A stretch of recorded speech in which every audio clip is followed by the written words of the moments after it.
If you look around your apartment and see a dusty ukulele in the corner, a half-finished coding project on your laptop, a stack of sketchbooks you never opened, and suddenly feel a strong pull to learn parkour, you probably know a feeling that's hard to name.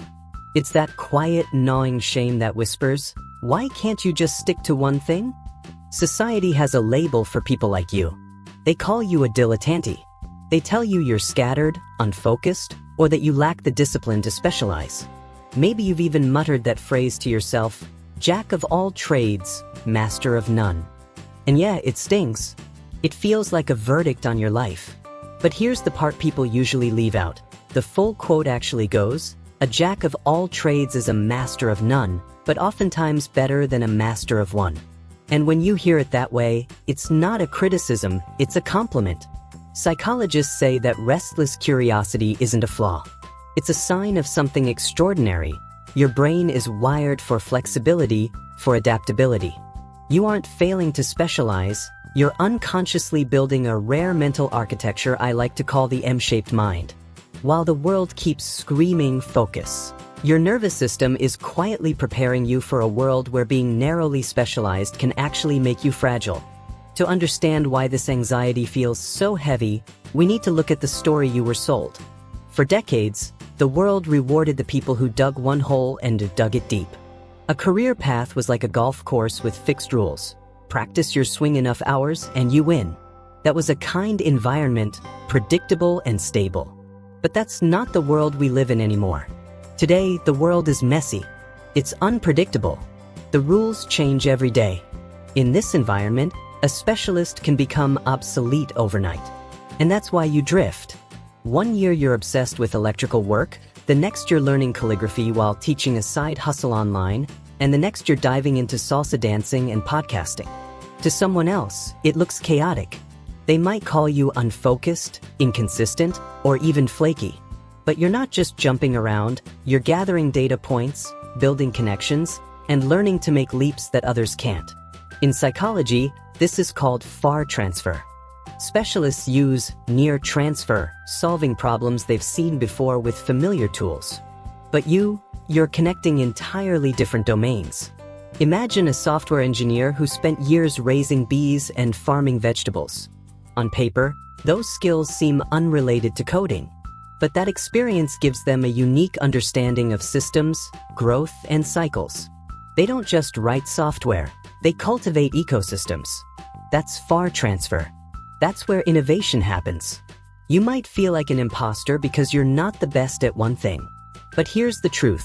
Your power doesn't come from depth in a single lane. It comes from synthesis, the ability to bring together diverse experiences and apply them in ways no one else can. But realizing this doesn't instantly erase the burnout.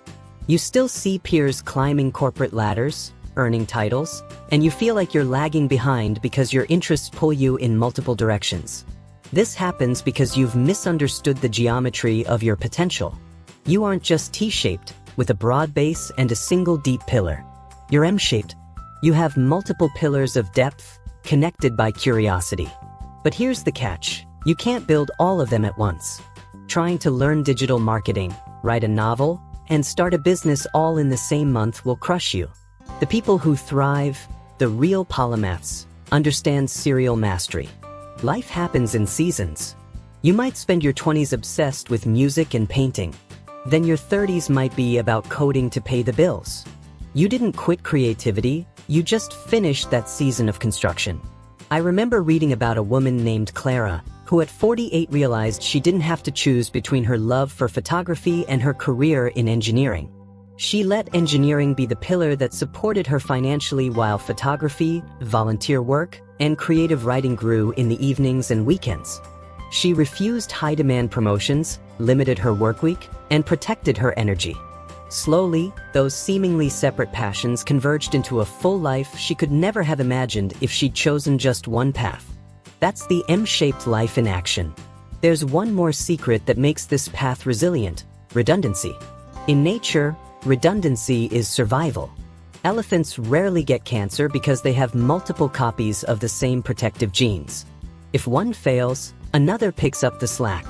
Your eclectic interests are your redundancy. If AI disrupts one part of your career, You're not crushed, you pivot. Electrical work, coding, photography, teaching, they form a safety net that ensures you can always adapt. So stop feeling guilty about your pile of half-finished projects. They aren't failures, they're semesters in the university of you. You were never meant to be just one thing. You were built to be the bridge between worlds, to see patterns others can't. If you're ready to embrace your M-shaped future, drop a heart emoji in the comments to show you're building your bridges. And if you want more videos like this that dig deep into how your mind works, hit that subscribe button and turn on notifications so you don't miss a single one. Because here's the thing, the world doesn't need another specialist. It needs people like you, curious, adaptable, and unstoppable. Your chaos isn't a curse. It's your superpower.